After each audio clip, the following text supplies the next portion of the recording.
Hello, Mountaineers. I'm the Wolfman, Dale Wolfley, and this is the WolfMan's Call.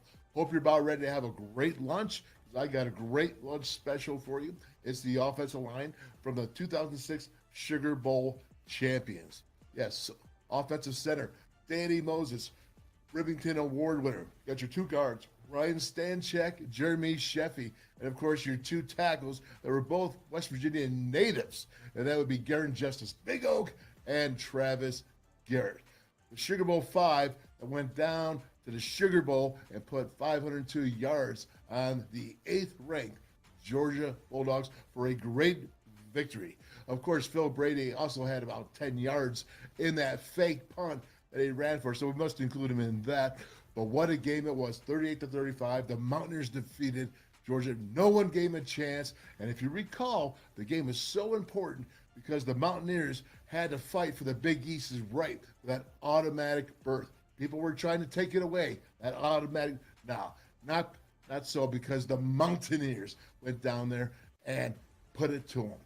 Now, the Wolfman's Call, get ready. It's going to be exciting because we're going to be coming 4 days a week. Minimum 1 hour a day, Monday through Thursday. We're going to be talking Mountaineer sports. We're going to be talking football. We're going to be talking all good things of information, entertainment, and just talking about the good state itself. And remember this, for the Wolfman's Call on YouTube, it's going to be live Monday through Thursday. You have to go and sign up to the West Virginia football channel at the Voice of College Football. West Virginia football at the Voice of College Football. And of course, you have me at Wolfley64 on Twitter live, and on Facebook. We go live all over with our Mountaineer network. Really appreciate that network, and love going out and being involved with the Mountaineers on the Facebook. So Facebook, Twitter, and YouTube, we're all going to be live. And today, the one thing I want to get at right away is that Sugar Bowl 5. So let's switch it up. Let's get ready for the Sugar Bowl 5. Roll it.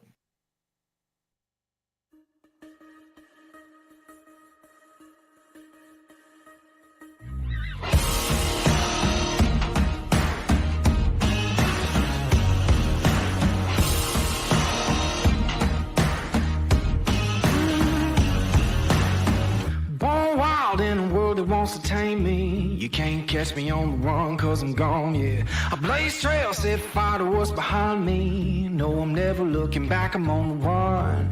I could only ever be what I'm made to be. It feels good when I'm living on the edge. Watch me now, roll like thunder, gonna shake the ground. Can't stop me now, I don't give up and I won't back down. I'm a force of nature, can't be contained. I got lightning running all through my veins. Watch me now, watch me now.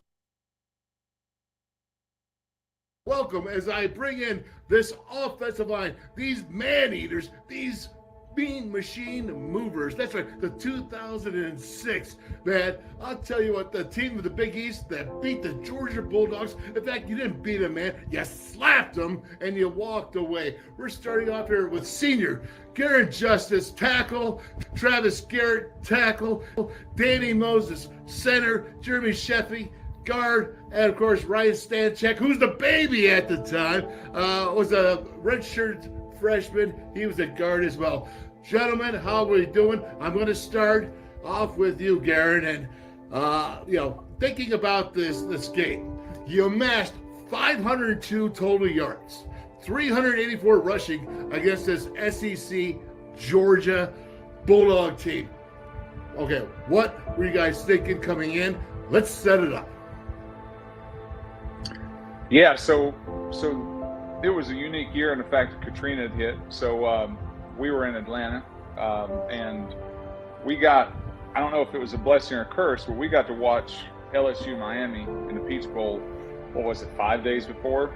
And you got to realize at the time, like, Miami was a couple years removed from winning a national title. They were in our conference. They were in the Big East. So we looked at Miami as like the standard as far as college football. And then we're watching this LSU team just beat the ever-loving crap out of those guys. And we're like, oh, wait. These guys lost to the team we're getting ready to play in the Sugar Bowl.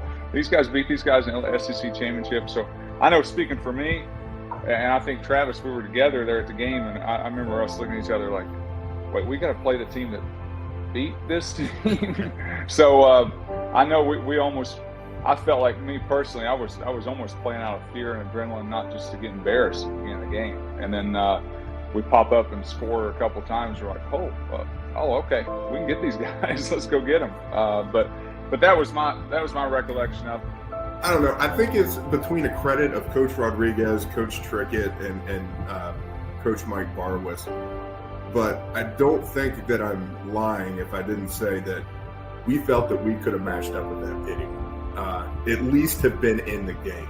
They had us so juiced up and ready to play that, I mean, there was the first few seconds jitters. It takes a while to settle down and to get adjusted to the game speed, because they did operate at a different speed, but I think that we did too. So it was just one of those things. They did a really good job whenever you were watching film to show you the holes in their games and their weaknesses. So in a way to build you up, to make you feel that you were capable, that you're able to get in there and be just as successful as they. Yeah, absolutely. Okay. So, Danny, tell me about this. You're with Barwis for a few years, and you're succeeding well in one of the gyms there. You have your own gym now.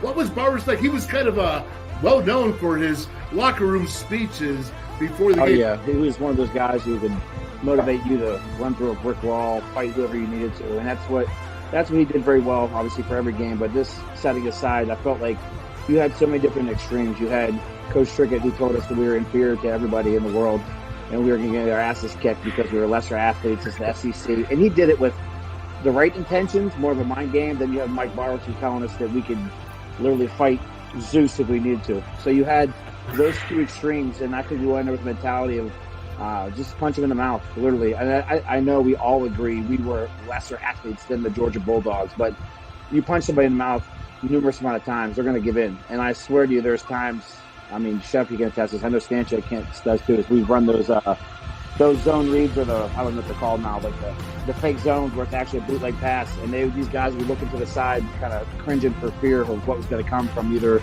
myself, Stanchek, or Sheffey. So, and then Oak and Travis will be just holding up there in the air while it's putting this unloading on the rib cage. And that will, give into them a certain amount of times, and then they're going to just kind of be tapping their heads and be like, get me out of the ball game, which happened to them. Yeah, absolutely. Now, Jeremy Sheffey, you came from Kentucky.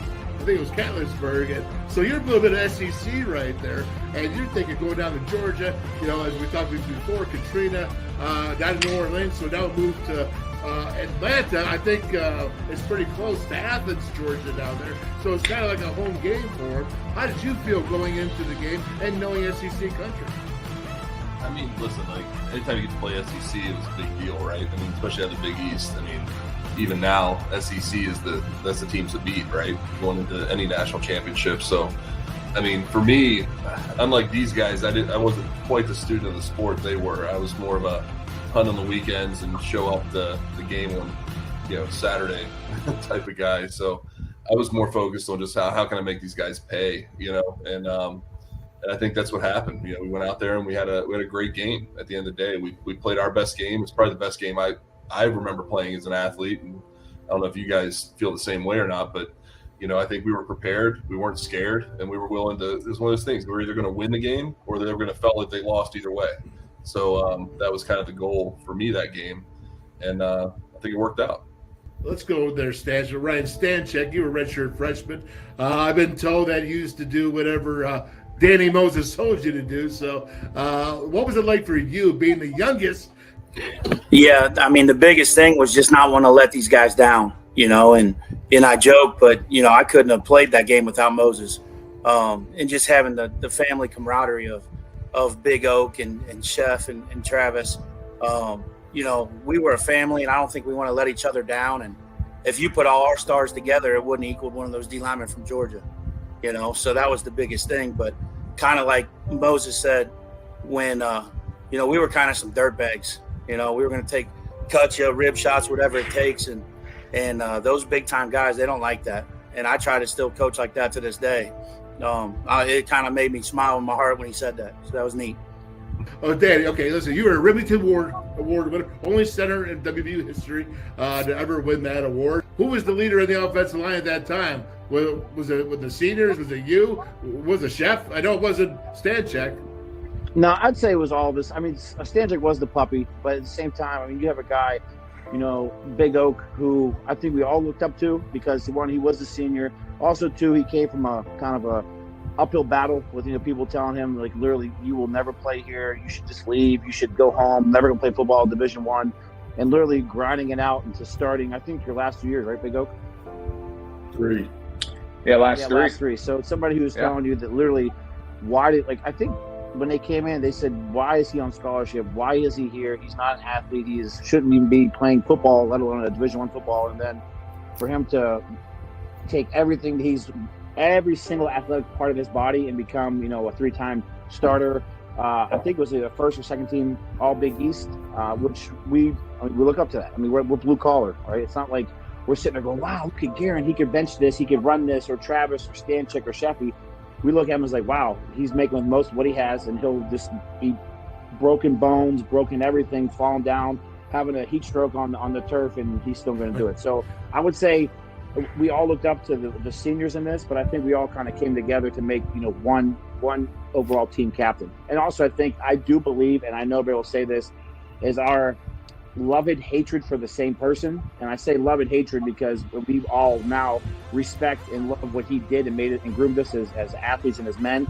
But that brought us together and made one solid, like, confident line for sure. And that's Rick Trigger. Dan Cava has the largest selection of new Camrys in the area, and with $1,000 off sticker price, now is the best time to purchase your new Camry.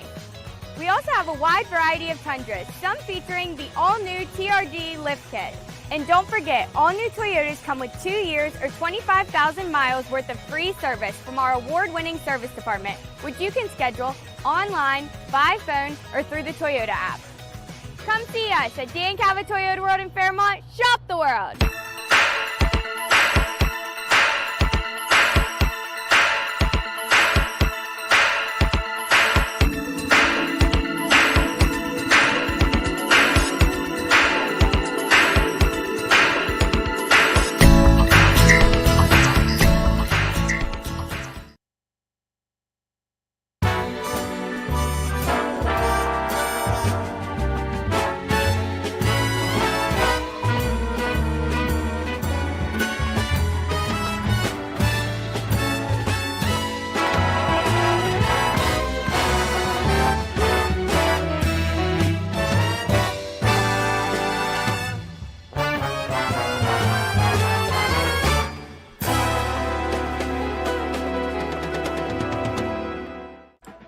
Stationers, #1 office supplier in West Virginia. Always in stock.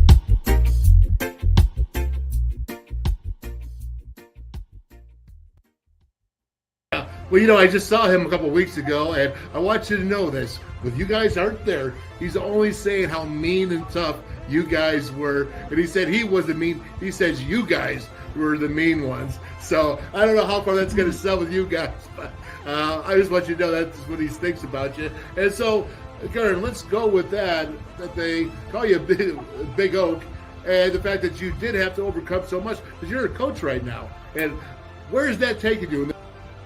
Yeah, appreciate the words, Dan, but I think with all that, the reason I think I've probably had a little bit more success as a coach than a player is the fact that I had to do everything the right way to have success. So now when I'm coaching, I have to coach those guys the right way. And if I can put in them what a Rick Trickett put in all of us, then I can do a pretty good job as a coach from that standpoint.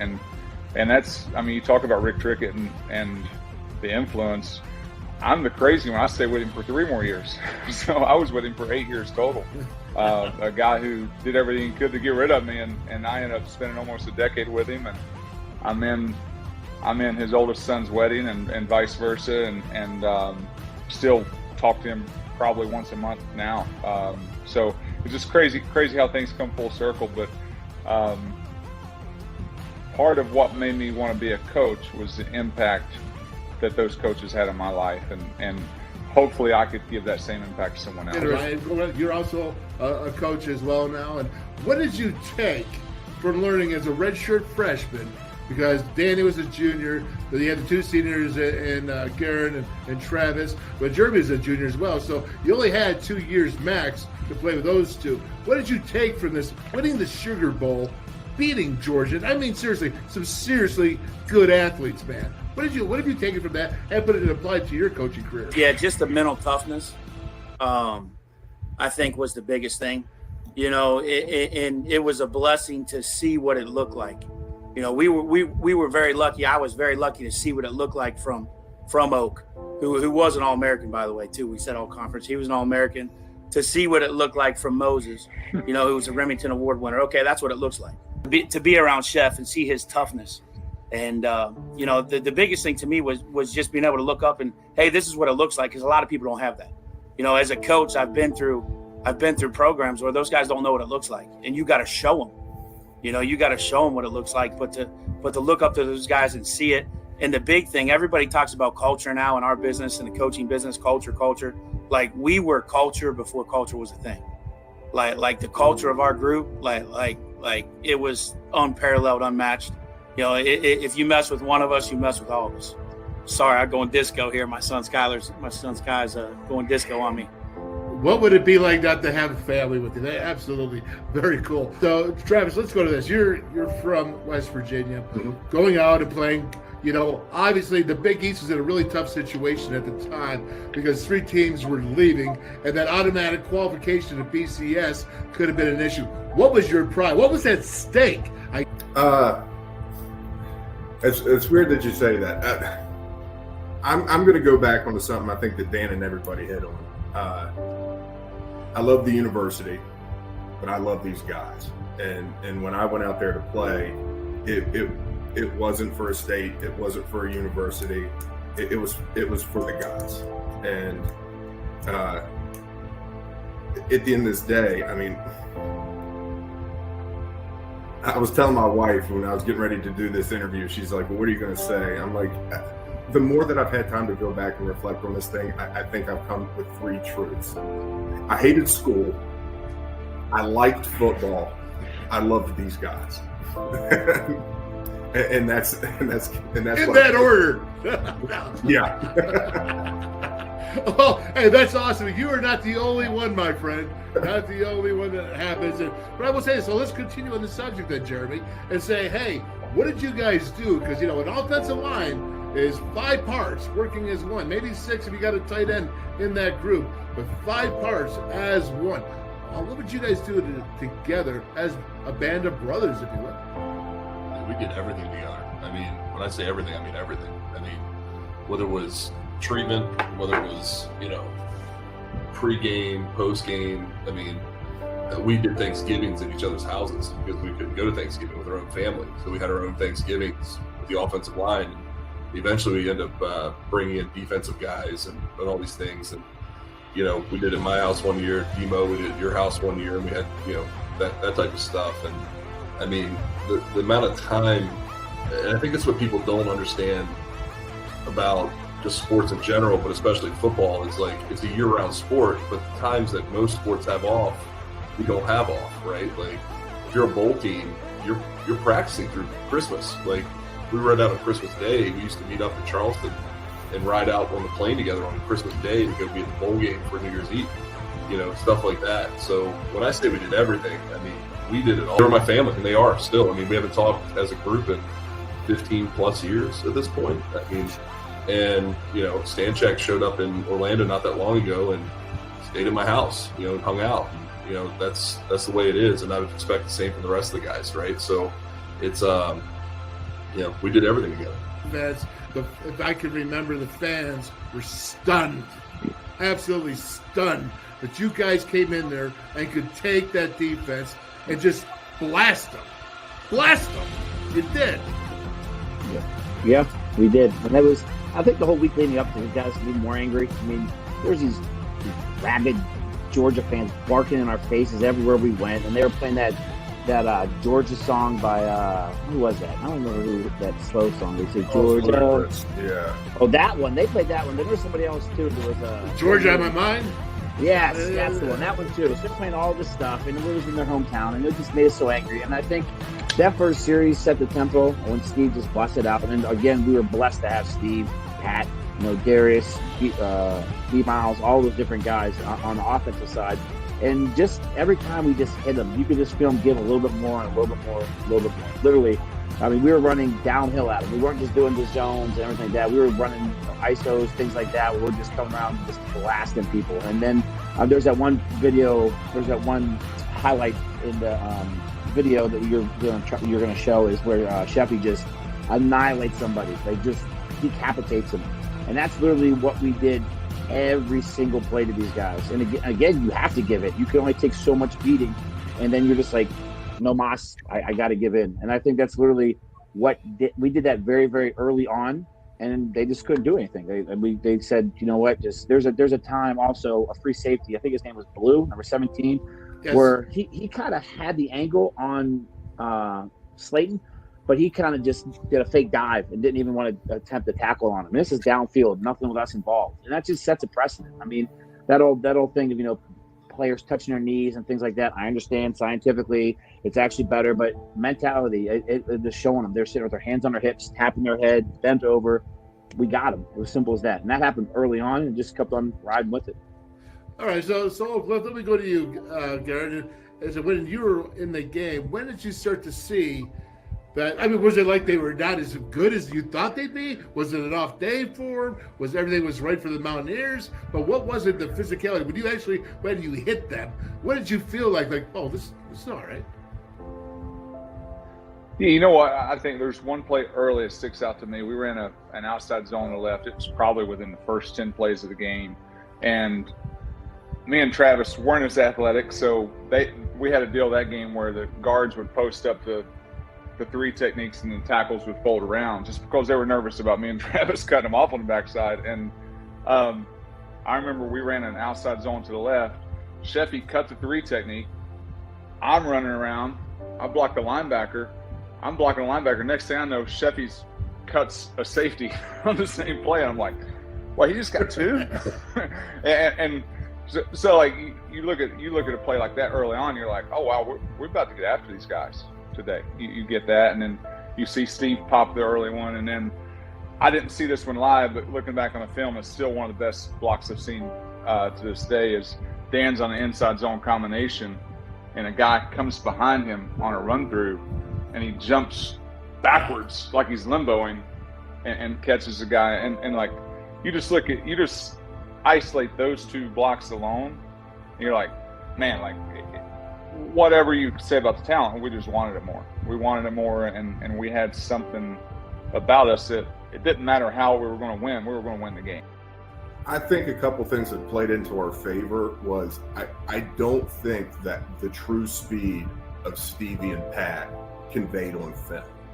And I think those first few plays where we really gashed them for big yardage, it caused them to adjust. And one of the things that I think kind of helped us out on the back end was just that RPO, just that the ability to run that option. Because what they started doing was exchanging the backside where the backside defensive end, and then they would stack a Will outside of him, and they were playing it more cautious.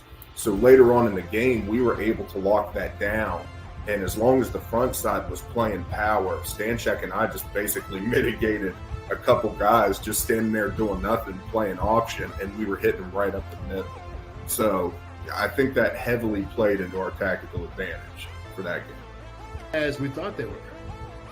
Honestly, the first touchdown was kind of a, it happens type of thing. Like, we had a lot of those like 88 nothing gate type deals in that year. So I wasn't like necessarily, thinking, oh, that's the game. But when the second one happened, and I looked at the defense, and that you just see them, and we all saw it and felt it. It was like, all right, well, we've actually got these guys.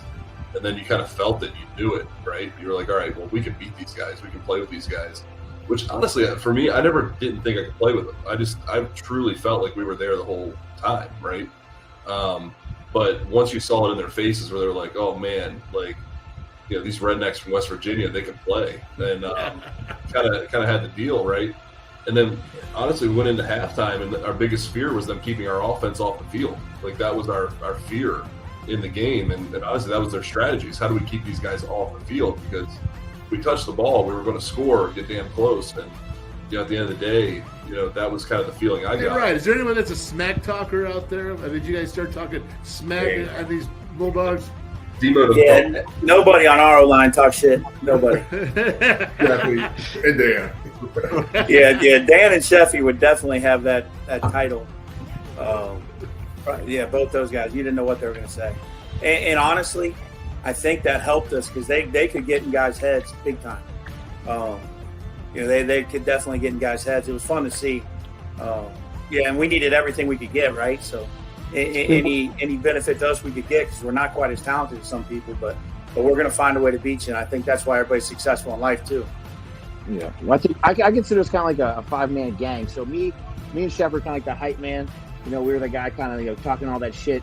Oak and Travis are the ones who's the killers, and Stanchek's that crazy one. Like with the crazy eyes, just throwing up on people and just headbutting people outside the world. He's definitely the craziest of the bunch. Yes, yeah. So we were that gang. I was the guy running my mouth, the little dog yipping, and then everybody else, like I said, Garin and Travis were the ones doing the work, and then Stanchek was just the crazy guy.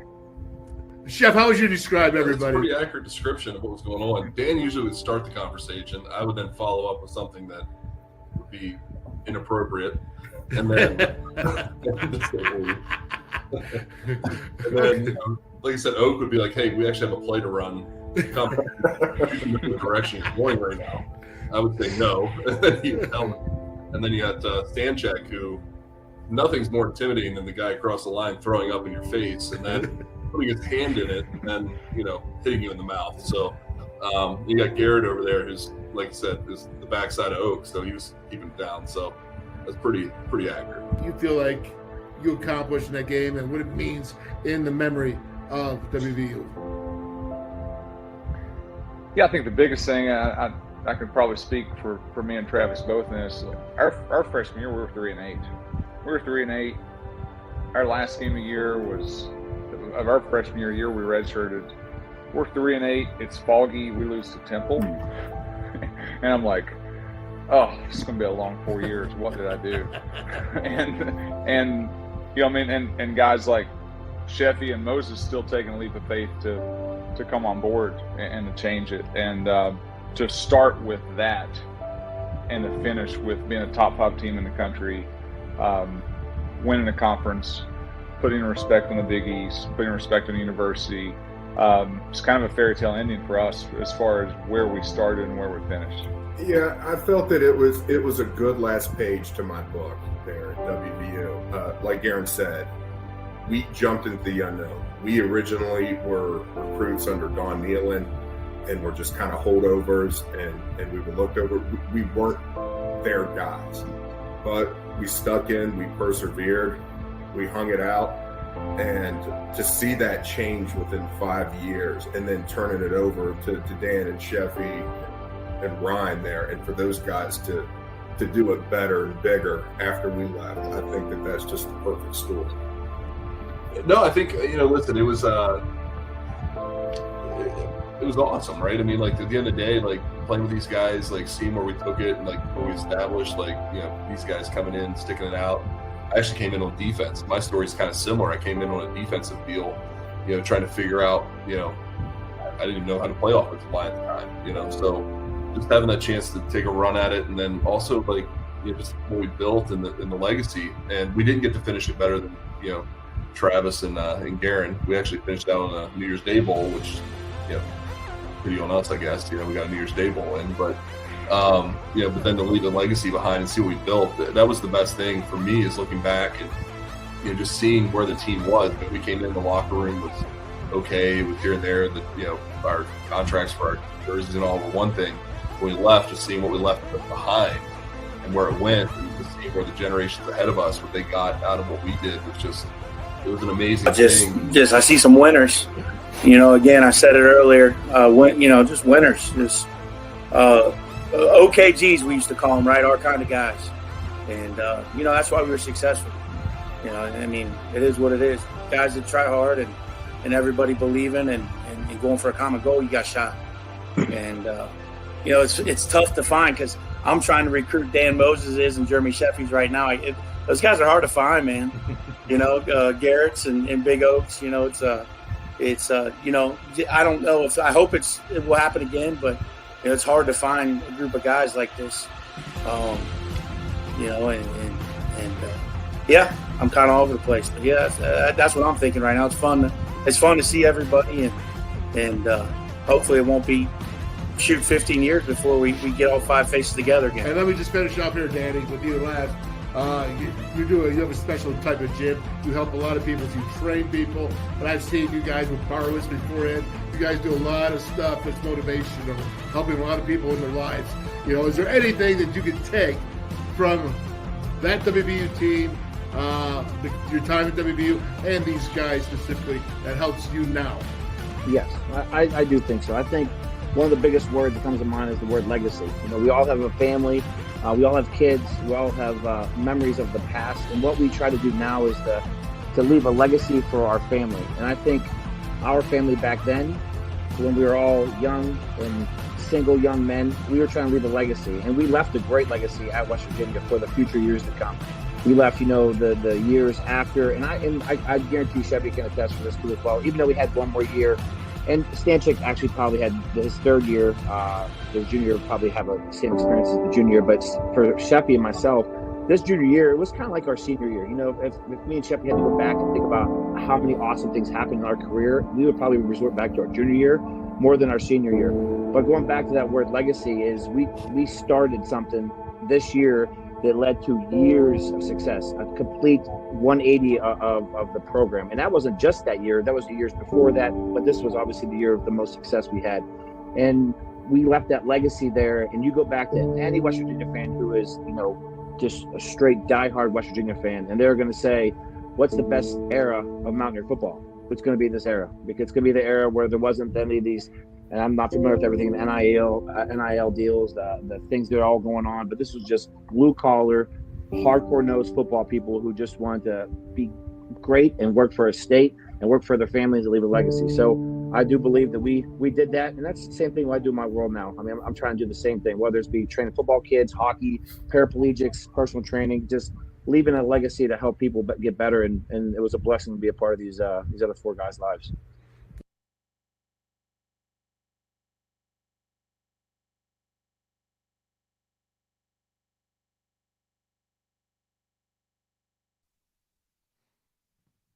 Yeah, our kind of guys, OKG. You know, that interview was so cool. It took me some time to get that one going, get the five guys together. That was the first time that group of guys had been together in 15 years, all at once together. And of course, it was by internet, but still being able to hear that. 2006, you know, the offensive line that went down there and took on that defense, that Sugar Bowl defense, the 8th ranked in defense. It was amazing. Greatest call I saw in Mountaineer history was when they called that fake punt with Phil Brady, Rich Rodriguez, you know, Bill Stewart, and what they did there with that game, that moment. I haven't seen a gutsier call than that one. That was just an amazing game, an amazing time. And again, it meant so much to not only West Virginia, but the Big East. So that's the Wolfman's call for today. Again, we're going to be going live from 12 to 1 coming up in a couple of weeks. I have more information for you. We're going to be going YouTube.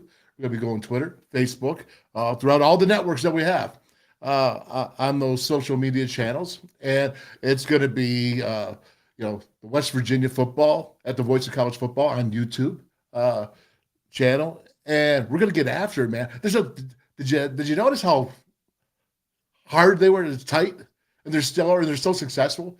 You look at Garin Justice; he's the assistant head coach at SMU. You look at Ryan Stanchek; he's an offensive line coach at Tulsa. And Travis and Jeremy, they're founders and CEOs, and of course Danny, who's the Remington Award winner. He's CEO founder of Ethos Human Performance, which just doing amazing things and helping a lot of people. 5 guys that were once that did a big thing, a huge thing at WVU that have gone out, and 5 guys that are affecting the lives of so many others. I mean, that's pretty cool, man. That's what West Virginia is. That's what football is. That's what being a Mountaineer is, being hard-edged, being tough, hanging in there, being blue-collar, not afraid of the blue bloods, the 5 stars. I never was. My brothers never were either.